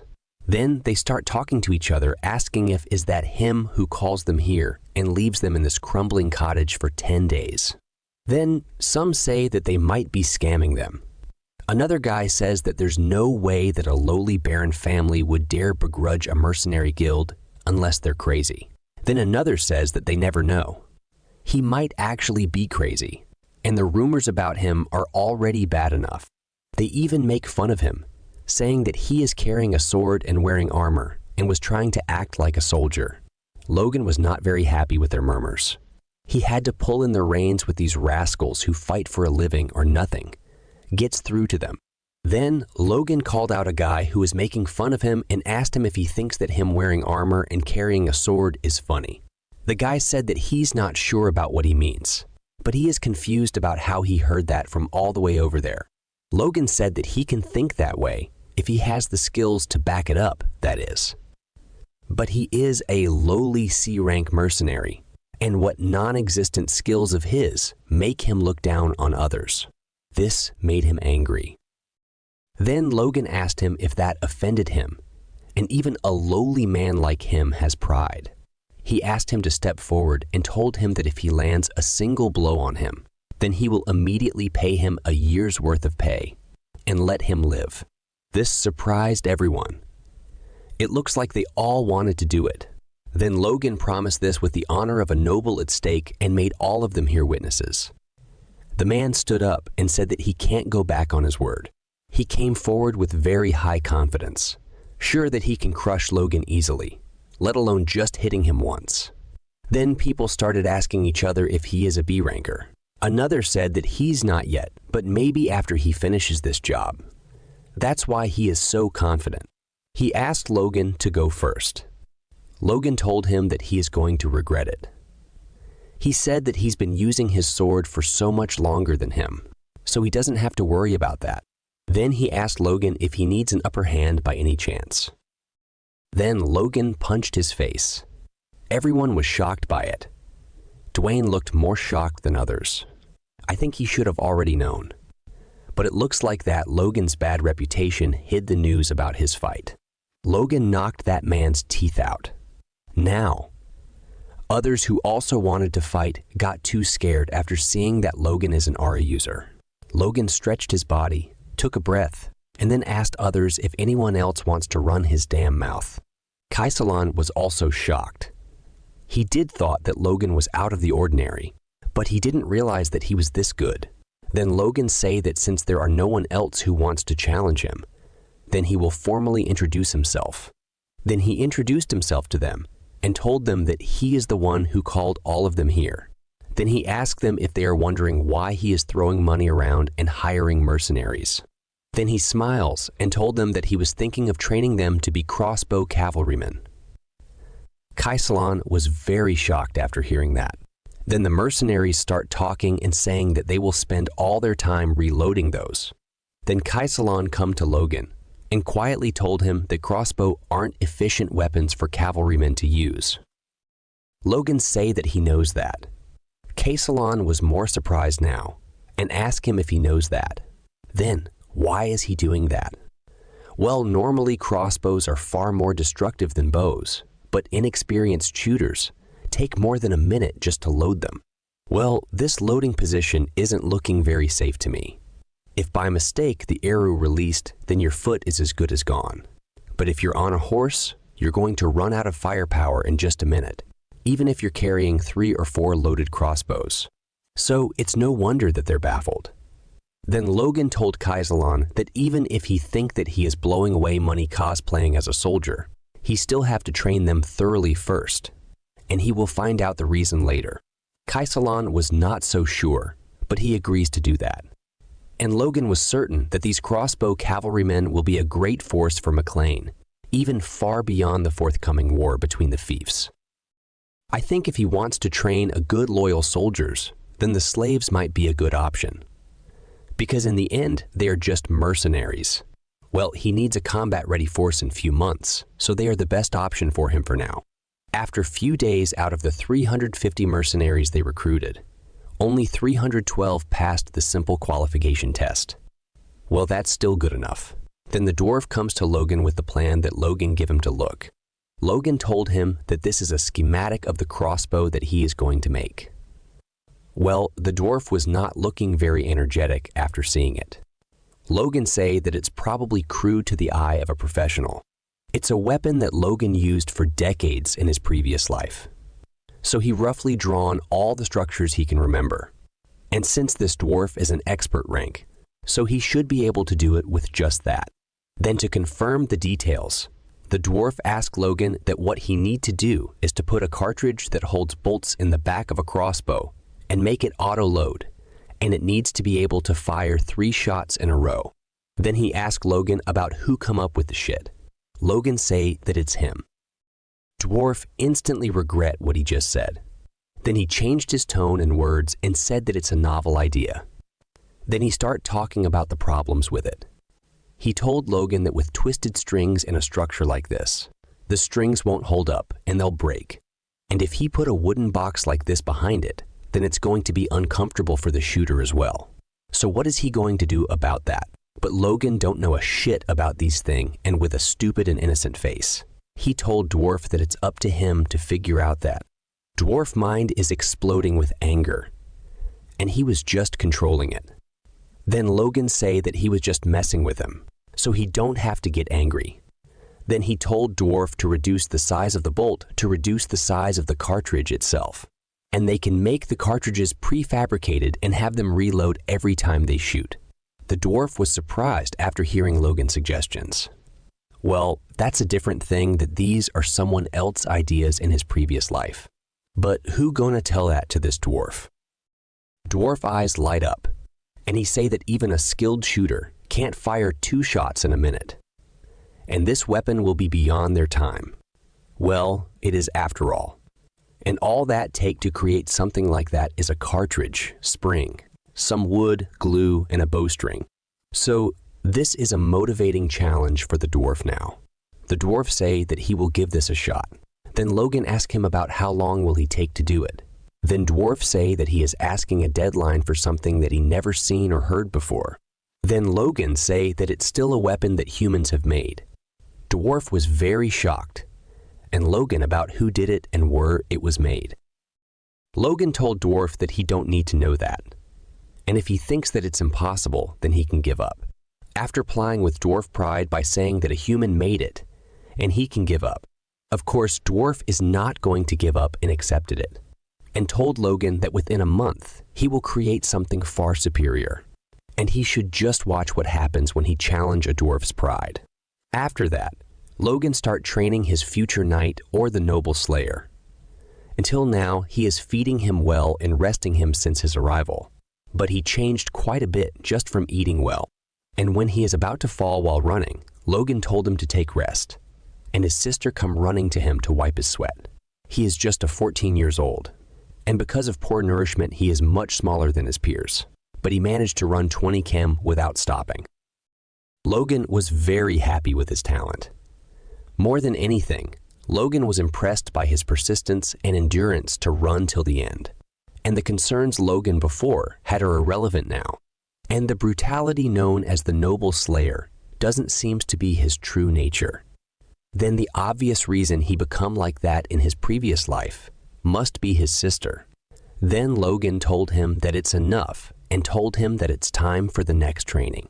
Logan gave him a wooden sword and told him that from now on, he will learn the Grandian royal swordsmanship that every knight trainee in Grandia Kingdoms learns. He told him to watch him and follow his demonstration. Then Logan grabbed the sword tight and swing it vertically with a straight posture, without moving anything else other than his hands. Victor carefully looked Logan's demonstration. Right now, he was tired that he could fall asleep right now. But since the reward for this fatigue is good food and a nice bed for him and his sister, then he can do it. He lift his sword and swing it the same way the Logan did. Logan was also surprised to see how identical it is. Not just the movements, but even the breathing patterns. He replicated it perfectly just after seeing it once. Even the Ranian, who's the same age, might not be able to do it exactly same. It's not that Ranian is weak or anything. Logan was very pleased with his performance. Then Logan told him that once he built up his strengths and can flawlessly execute the kingdom's swordsmanship over 1,000 times in a row, then he can be called a knight. Victor feel very good after hearing the knight word. Then Logan asked him if he can do it. With full energy, Victor said yes. Then Logan say that it's good then, and if he needs anything else for his training, then he can tell Rick, and they will provide him with almost anything. Victor say that he don't need anything. Then Logan asked him again if he really is sure that he don't need anything. Then Victor asked Logan to just take care of her sister as he is doing now. That's all he needs, and he is pretty determined about it. Logan was also happy by his determination. And Victor may not be ready for the war yet, but soon he will be a great strength to the McLeans. Then Logan continued his training and teach him more stances. It's not possible that the whole kingdom's trainee knight technique just contain a single vertical slash stance. And while teaching him, Logan was also thinking about the war. The mercenary group he hired, plus the weapons the dwarf will make, will all be tremendous forces. But it's always dangerous to only anticipate the positive outcome. And the dwarf might not succeed in making the repeating crossbow. And even if it's completed, the mercenary group might not be able to use it properly. So to him, it's almost feel like that he left everything to others. So he needs to prepare another plan. So he go and told his father that he wants to join the knight's training. Then his father asked him again to confirm that. Logan say that it right and he wants to join the knight's training. Then the next day on training ground of the knights, Heinkel McLean, the commander of the McLean Knights, told others about the Logan joining in the knight's training. But no one is very happy about it. Actually, their commander was also not very happy about it. And when Logan's father told him to train Logan with other knights, he told Logan's father that this will cause dissatisfaction among the knight. But Logan's father told him that he is not asking for special treatment, and he should treat him as a new recruit and train him thoroughly. But even if he say so, Logan is still there. Lord's son and all of them are not as crazy as Dominant Dude. So it would be easier if he asked them to treat him kindly. Then Logan told him to not worry about it, and told him that if he even fall behind even once in a week of night training, then he will withdraw on his own. First, Heinkel was little shocked after hearing that. Then Heinkel say that it's okay then, and he comes up with a plan to make Logan quit. He will triple the intensity of the night training for the next week. I don't know about if Logan will quit or not, but other will sure do. Their commander told them that they are the knights who ride horses, so they should understand the horse's feelings. And they should feel what it's like for a horse to carry armored knights like them across the battlefield. But knights are saying that it's all bullshit, and it's all because of the one reckless guy. Then they start commenting on Logan and say that he won't last even a day. But to their surprise, Logan is moving very swiftly and was leading this useless pack. And he was even smiling. But the regular knights start falling. So Heinkel stopped everyone because he feared that the regular knights will drop out if this goes on. He give them 10 minutes break, and every night take breath of relief. But Logan was in perfect condition. Then Heinkel come to Logan and ask how is he feeling. and ask him if the training is though. He just want Logan to say that it's tough. They can stop this insane training immediately. But Logan say that he can handle it. Logan say that it's an excellent training. And considering the knight undergoes such training regularly, that means the must be very strong, and he is looking forward for more training. After hearing that other knights almost lost their life, Logan was looking them in confusion. Then in the night, Logan comes when all the knights are gone. The Knight Order training was insurance in case all his planes failed. If everything fails, then he would join the Knight Order and fight on the front lines. So it would be better to build camaraderie with the knights from now on. That's the main reason for him to join the Knight Order training. And while the Force can frow through meditation, it's also important to train the physical body. Therefore, Knight Order training will be very helpful for him. And with the growth of the Force Core, he hardly feel any fatigue. So it's definitely very effective. Then he tests his sword slash. And even though the Force Core is only 1 star, its power is already significant. And maybe if he reached 2 stars, then could attain strength comparable to an advanced knight like his father. He is very happy with the results. Then the dwarf saw him many prototype, but he rejected them all and asked him if this the best he can do. He told him many flaws in these crossbows. Dwarf was very angry. Then Logan say that he spoke too harshly. Dwarf say, that's right, and even if he is the master, but he shouldn't trample on a craftsman's pride. Then Logan asked him if this is his best effort, that there's nothing he can do. And he can't imagine that after several weeks, this would be all he could produce. And he must have expected too much from him. He keeps saying things like this in a sarcastic way. He say that he misjudged him and he got it wrong. Then in anger, Dwarf say that in a month, he will remake it and come back. Then he shattered his current prototype. He is going to start from scratch. But the evil Logan was thinking that if he is pushed, then he might produce something even better. He is a dwarf after all. Then after a month, Dwarf come back with his new prototype and shots 2 arrows at the same time at the target. By the damage it caused on the target, then he asked Logan about how is it. He say that although it shoots 1 less projectile than initially requested, but it's easy to hold in 1 hand, and thus easy to reload the magazine. Logan was shocked by how fast it is. It took less than 5 seconds to reload and fire. And though the effective range and size are less than the weapon in his past life, but for the cavalry, this is much better. Logan was very happy by the results that he ignored all the bragging Dwarf did. Dwarf asked Logan if he is listening or not. Then Logan lift him up like a kid say that he great. Dwarf was very embarrassed by it. He say that he is not a kid. Then Logan called Dwarf name with very gentle face. Then the Dwarf also responded similarly and asked him why is he calling him. Then Logan show his true colors and ask him to make 400 of these in 2 months. Then Logan took the crossbow to show off in front of the top mercenaries and Kaisalan.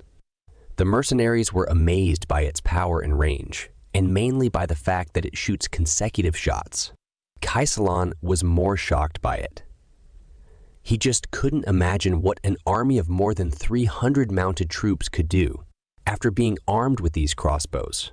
Just the thought of it made him shudder. He told Logan that he was truly amazing and that this was what he had in mind when he mentioned crossbow cavalrymen. Logan said, the dwarf had to go through quite a hard time because of it. Logan gave him some extra craftsmen to assist him, but surprisingly, he completed the order Logan made 2 weeks before the schedule, and he even made 100 extra crossbows. Now, even the dwarf had to go on hiatus, like manhwa or manga artists. Logan also wanted to share this with the Knight's Order, and the soldiers too, but there was the issue of funds and the possibility of a technology leak, so he held off on that for now. Then Logan told Kaisalan to equip the mercenaries with crossbows and clear the monsters from outside of the territory. Kaisalan was surprised by that. Then Logan asked him if he thought that it was impossible. Then he looked towards the arrows shot by the new crossbow and said that it might be possible. Then Logan said that it's not, it might be possible. He had to make it possible, because if he couldn't do that, then all of this was meaningless. Then, Kaisalan thought that Logan wouldn't have made a weapon like this, just to subjugate monsters. Kaisalan had a doubt that Logan was preparing for war. After that, Logan went to the Knight's training, and now he is carrying 2 fully armored knights on his back. Then, one guy said this ridiculous physical ability is genetic. Then, the other said that if he really is like their patriarch, then he must be really good with a sword.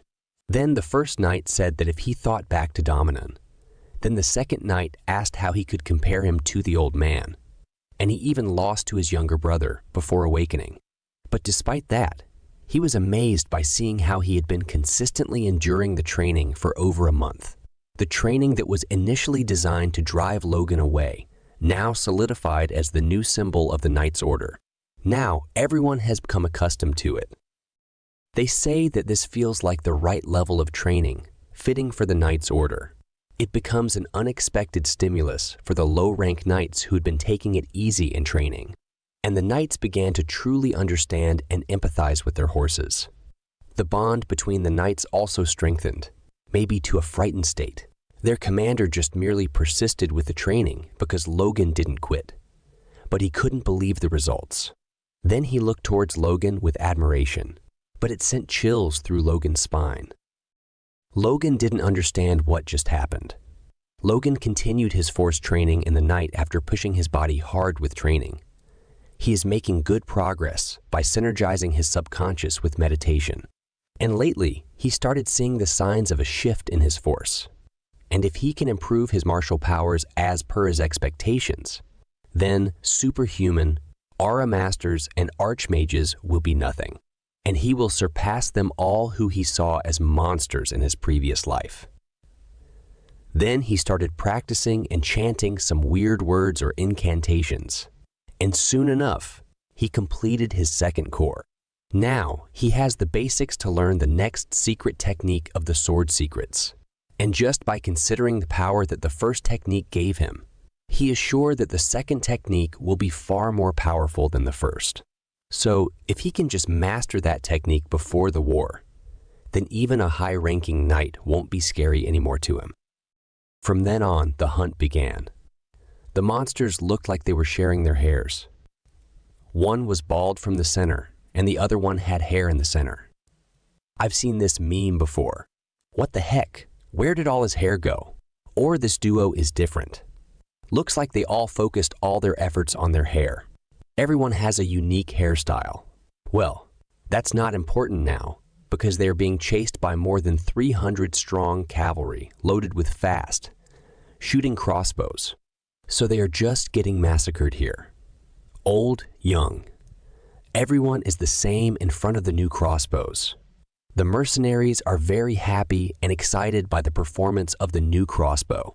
They are talking about how their bow went through one guy's head and plunged into another guy's head. All this makes me feel sad for the monsters. Logan was thinking how the swarm of over 100 monsters was wiped out in less than 10 seconds. Logan was happy that his effort to come so far into the territory for the hunting wasn't wasted. It improved everyone's skill in using the crossbow. Kaisalan asked Logan if he was satisfied with the result. Logan said somewhat, and they were a complete mess during the first hunt. But they've gotten so much better. Kaisalan looked at Logan and said that just out of curiosity, he wanted to ask him why he is doing this. He said that he never heard of a mercenary army with this much firepower. He asked him if he is planning on slaying monsters all over the continent. Logan was about to tell him, but suddenly a person came in a hurry and said that a person named Rick sent him here. Logan was confused by this. He told Logan that yesterday Viscount Testron declared war against them. Logan was in complete shock. Even he wasn't expecting this.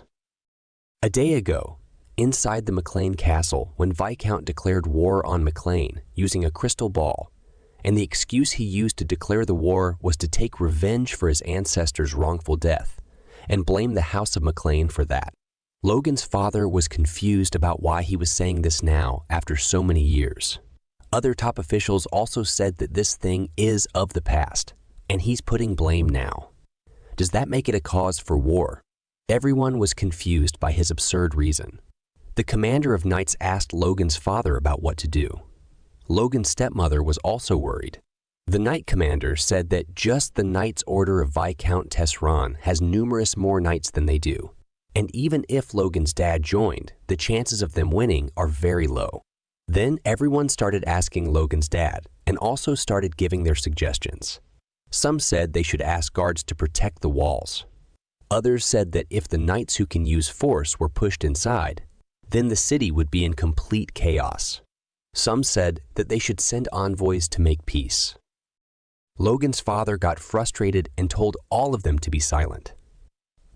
Then he said that even if the royal family's authority isn't as strong as it used to be, these people just instantly declared war without so much as their permission.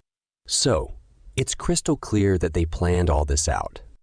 Then he asked the people who were talking about making peace if they even thought before they spoke. Then he told them to prepare for war and come up with a plan for victory. He will not tolerate any dissent. Then a man asked him if the young masters would go to war too. Ronian's mother was shocked by this and looked at that man. Then she looked at Logan's father. He said that his sons will also go to war.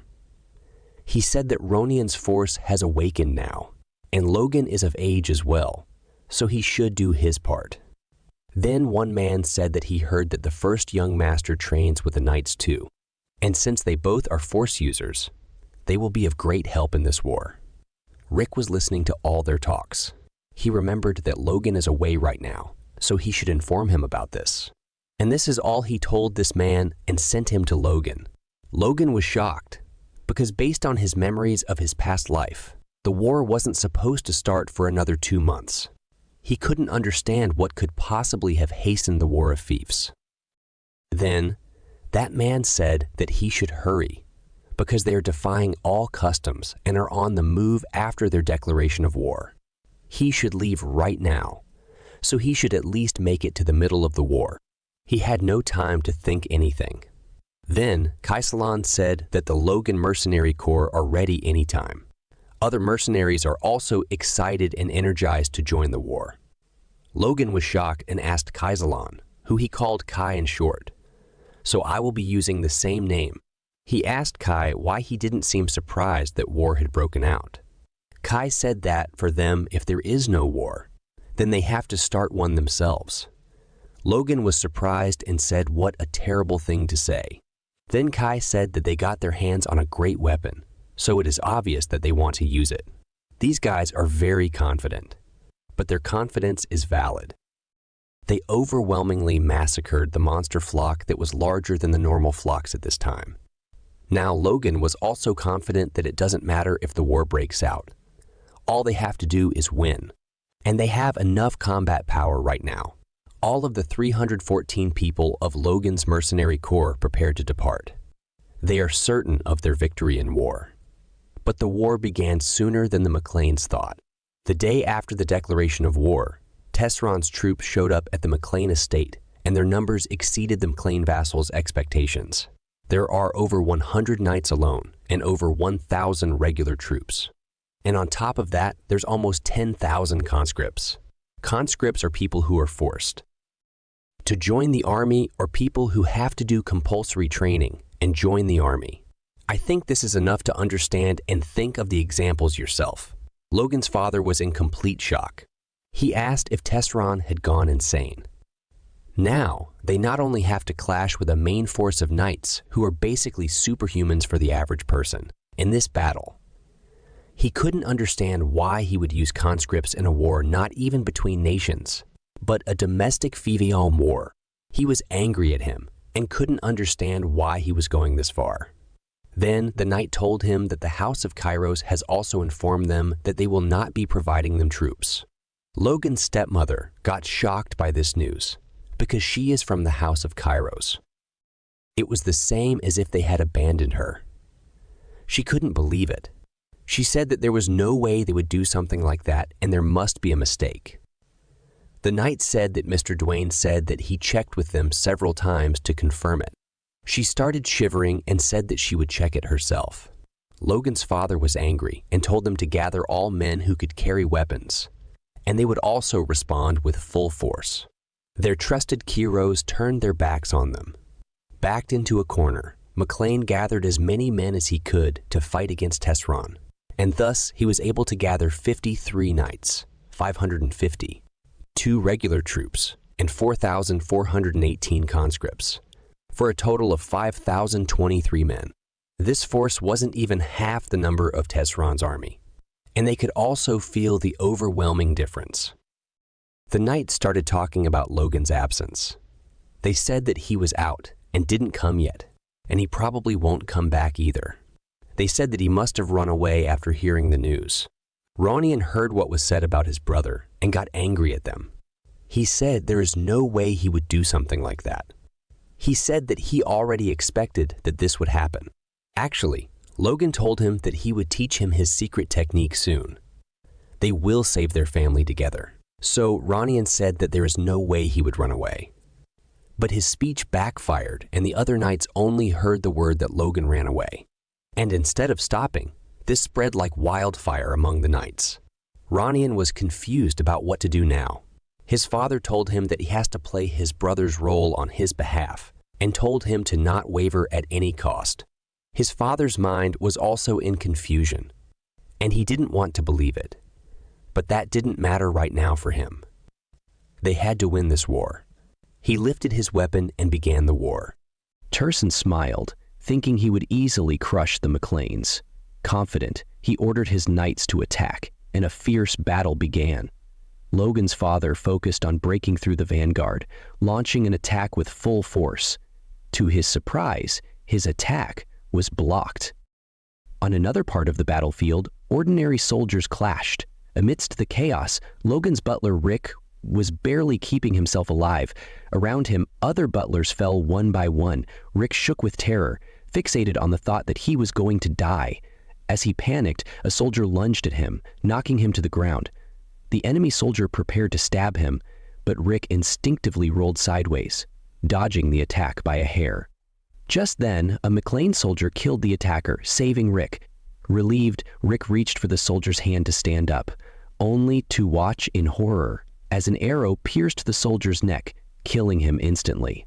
Overcome with fear, Rick fled toward the rear, seeking safety, but enemy soldiers closed in from behind. Rick fell into utter despair. Meanwhile, Logan's father was confronted by a knight who praised him, saying he lived up to his name. The knight noted that despite all the preparations made to counter him, he had still managed to injure their forces. But Logan's father was still in shock. He hadn't expected Turson to have a high-ranking knight, let alone 4 more intermediate knights around him. Logan's father asked if these were the men Turson had kept hidden. Smiling, the opposing knight asked how he liked their preparations. Logan's father understood the danger he was in. If he were blocked here, his knights would be delayed, and his soldiers would face certain death. He couldn't let that happen. Charging in, he fought fiercely. Alone, he could easily defeat the high-ranking knight, but the others joined the attack, overwhelming him. He asked if they had no knight's pride, but the opposing knights looked at him, confused by his words. Then, Logan's father leapt from his horse to attack, but was blocked and struck by a spear from behind. He felt the spear painfully pulled out, leaving him barely standing. Realizing this was an obvious trap, he knew he couldn't escape, even if they allowed it. He had to hold them here, for the sake of his knights. In that moment, he hoped Logan had truly escaped, praying he could carry on the family legacy. On the other side, Turson was pleased with his hidden knight's success, confident he could crush Patrick and seize the McLean castle. But suddenly, he heard the sound of horses approaching. A knight reported that a unit of around 300 cavalry troops had been spotted in the rear. Turson wondered if the McLeans had more elite troops, but his knight noted that these soldiers carried only small crossbows, not spears. Laughing, Turson ordered a small team to get rid of them, dismissing them as mere trash soldiers. Just as he finished speaking, an arrow pierced his knight's head, and others began to fall under the onslaught. Terrason's smile turned to shock and fear as he looked up to see Logan leading the crossbow troops. Logan, enraged by the slaughter of McLean's soldiers, ordered his men to open fire, launching a deadly rain of arrows. Terrason's soldiers were pierced like porcupines. Only a few with shields survived, attempting to return fire. But their arrows fell short, unable to reach Logan's troops. As Logan's soldiers reloaded and fired again, chaos overtook the rear of Terrason's forces. Terrason ordered his cavalry to charge at Logan's crossbowmen. As they prepared to attack, Logan smiled, pleased to see them approaching. Meanwhile, Ronian, Logan's younger brother, was struggling to fight off enemy knights. One knight told his ally to stop playing around with a kid, but the other replied that this kid was surprisingly hard to handle. Ronian, fully aware of his limitations, knew he wasn't a genius, just a young boy who'd awakened his powers a bit early. But he had a responsibility in this war and was determined not to fall. As the enemy knights swung their swords in the opposite direction, he seized the chance, striking from behind and slicing through his opponent. Shocked at how easily he had succeeded, he then noticed arrows sticking out from the enemy's back. Turning, he spotted his brother Logan and felt a surge of relief and happiness. Before they could reunite, Tearson's cavalry moved to attack Logan's forces in a formation called the Kite Shield. Logan, impressed by their defensive formation, ordered his troops to aim diagonally at the ground. His soldiers looked at him in confusion, but Logan smiled, instructing them to aim for the horses. His men caught on and started aiming for the horses, causing the enemy soldiers to fall defenseless as they were thrown from their mounts. Logan couldn't help but smirk at their vulnerability. After glancing at Ronia and feeling relieved to have arrived in time to help his brother, Logan realized his father was still out there fighting alone, and there was no point in winning this battle if he lost his family. Logan turned to Kai and ordered, "Take command." Kai froze, surprised and confused. "What? I thought our plan was to attack from outside the enemy's range. Are you saying you were going into the middle of the fight?" But Logan was already gone. With no time to process, Kai shouted to the others, "Cover Logan!" Meanwhile, Logan's father was barely holding his ground against 5 knights.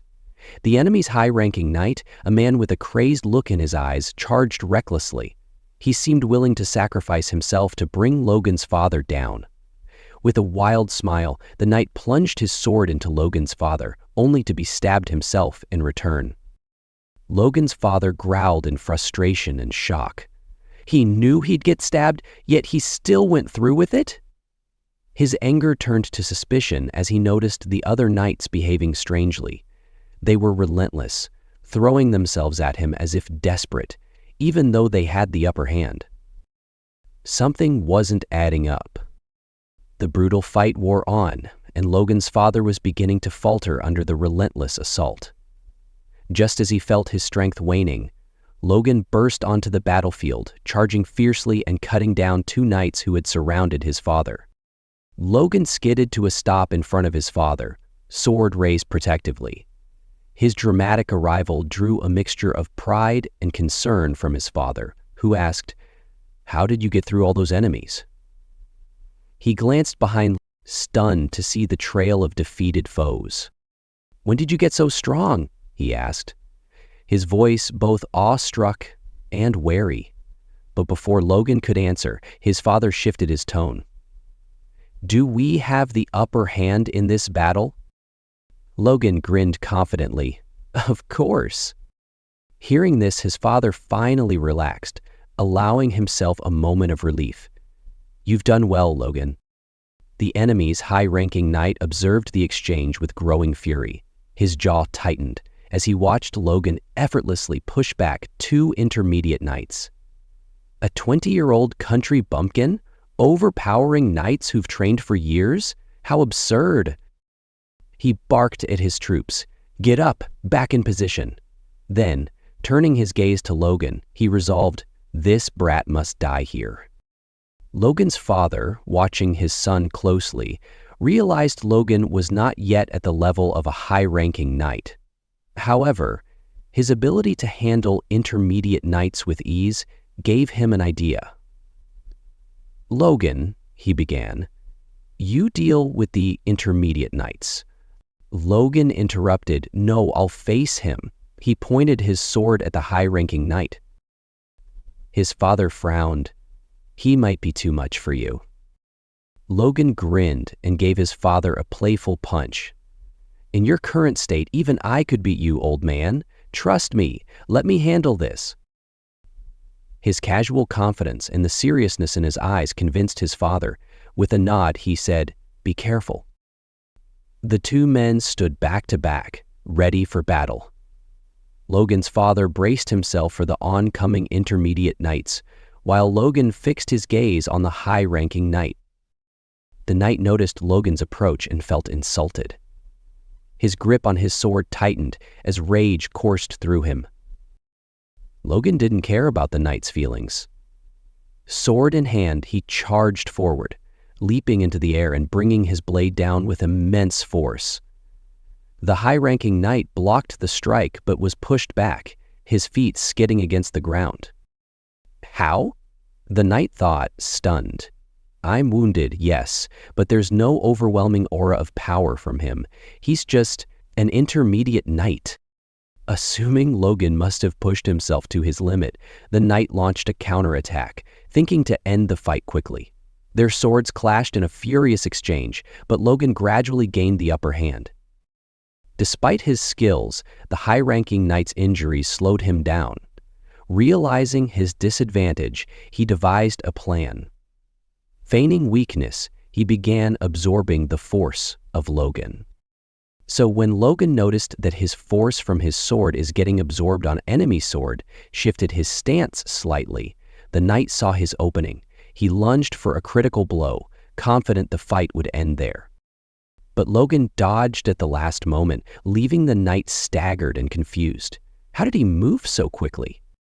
Logan didn't waste the moment. Drawing a deep breath, he prepared his divine sword's secret form, First Slash. The high-ranking knight's eyes widened as he sensed the incoming attack. Panic replaced his arrogance as he turned to flee, but it was too late. A blinding wave of energy surged from Logan's blade, cutting through the air and striking the knight down. The sheer brilliance of the attack caused the entire battlefield to pause for a moment. Logan stood over his fallen opponent, his breathing steady and his expression resolute. As the sun broke through the clouds, a figure stood tall amidst the battlefield, his blade raised high. "I, Logan Lan, have slain the enemy general," he shouted for all to hear. The soldiers under Viscount Turon's banner froze, stunned by the proclamation. A disbelieving murmur spread through the ranks.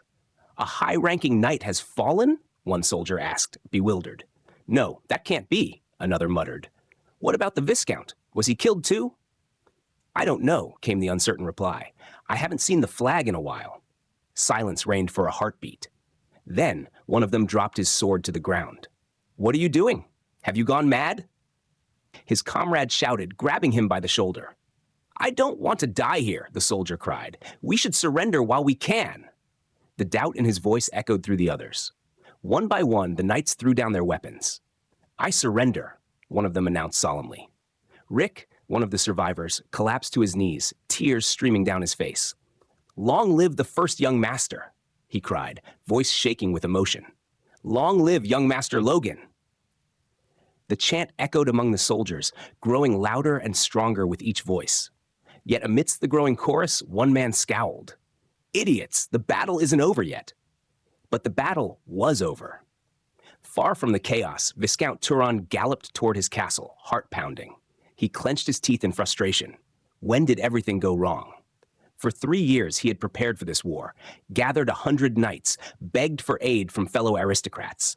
And now, in a single day, it was all undone. "It's that red devil," he muttered bitterly. "His cavalry, his strange weapons, they ruined everything."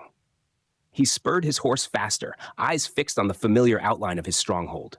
At the gate, the guards rushed forward. "Open it," the Viscount barked. The knights hesitated, glancing at each other. "Look," one of them cried, pointing to the horizon. A cavalry unit approached swiftly, Logan at the front. The Viscount paled. "He's already here!" Turning on his heel, he fled into the castle. Logan dismounted as he reached the gates, gazing calmly at the towering walls. "This Viscount runs fast," he said with a wry smile. The wind whistled through the silent courtyard. He raised his voice.